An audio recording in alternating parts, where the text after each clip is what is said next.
Professor Emeritus of Labor Studies at McMaster University in Hamilton, Ontario, said the UAW is seeking to regain jobs and production lost to Mexico since the 1992 signing of the North American Free Trade Agreement. It's been an uphill battle to keep what they have, said Lieu. The UAW sees mainly upsides from tariffs, while for Unifor, it's quite the opposite. Asked whether the UAW-Unifor divide over tariffs will lead to a deep rift, Payne replied, "I'm fighting for our lives here. This is my job is to protect Canadian auto workers and Canadian workers more generally. I don't worry about that." Title: Chery's Omoda 9 plug-in hybrid will be rival to Skoda Kodiaq, Toyota RAV4 and BYD CLU in Europe.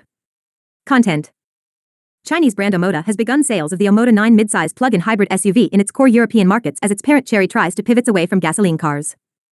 The Omoda 9 sits above the Omoda 5 compact SUV and comes with a large 34 kWh battery to give an electric-only range of 145 kilometers, 93 miles.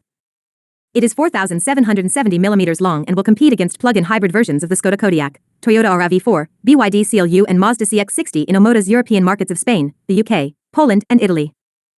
Chery was the fastest-growing Chinese automaker in Europe in the first 2 months with sales of 8,000, up 4,271% on the year before, according to figures from market researcher Dataforce.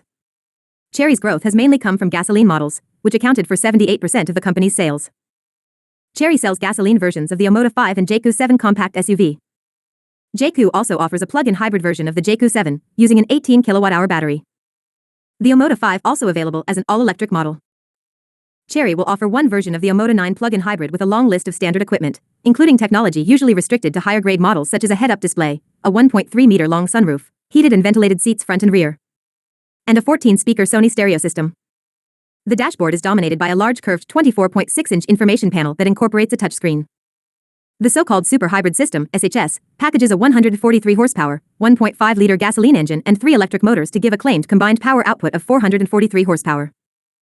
Omoda says the car will accelerate from 0 to 100 km per hour, 62 miles per hour, in 4.9 seconds. One of the 3 motors is mounted on the rear axle to give the car all-wheel drive capability.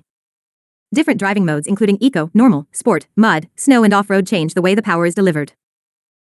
The car is priced at £44,990, $58,220, in the UK, Chery's second-largest market in Europe after Spain.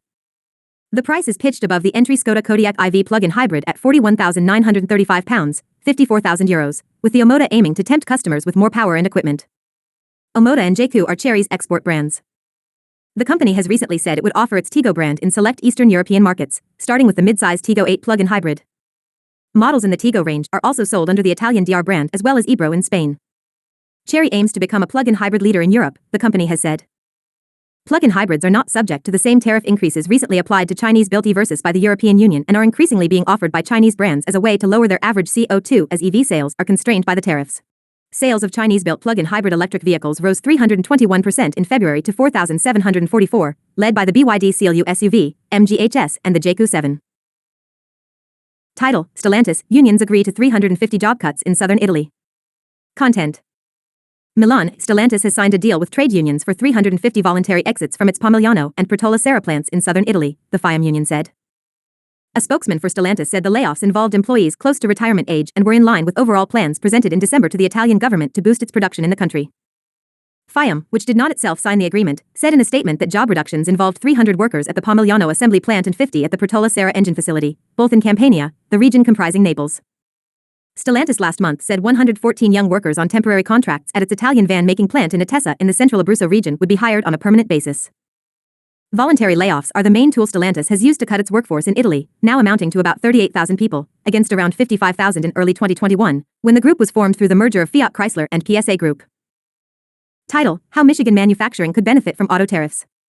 Content: A decline in automobile production and an electric vehicle volume bust has left millions of square feet of factory space in Michigan sitting idle, and auto tariffs set to go into effect this week could help fill it. That is, at least, the optimistic perspective on how a trade war could impact the state. The conventional wisdom of economists and industry experts is that 25% tariffs on all vehicle imports to the U.S., on top of the other duties Trump has imposed or is poised to announce, will shock the automotive industry and cause pain for the Detroit 3, dealers, suppliers and, ultimately, car buyers. A live talk on auto tariffs and trade, 2 p.m. Eastern Daylight Time on April 3rd. Read more, live updates on tariff news and impacts. I think all the companies are on board to try to bring more jobs home. That's the goal, and hopefully that will happen, Sen. Gary Peters, a Democrat from Michigan, said March 31st at a Detroit Economic Club event. I would just caution it's not going to happen overnight, and there's going to be a fair amount of repercussions as a result of that in the short term. Ford Motor Company, which boasts more domestic manufacturing than its Detroit competitors, has a 69% U.S. plant utilization rate this year, according to global data. General Motors' plant utilization in the U.S. is 67%. Stellantis is at 55%. Automakers have a lot of room for more work at several factories in Michigan. However, shifting production is typically a time-consuming,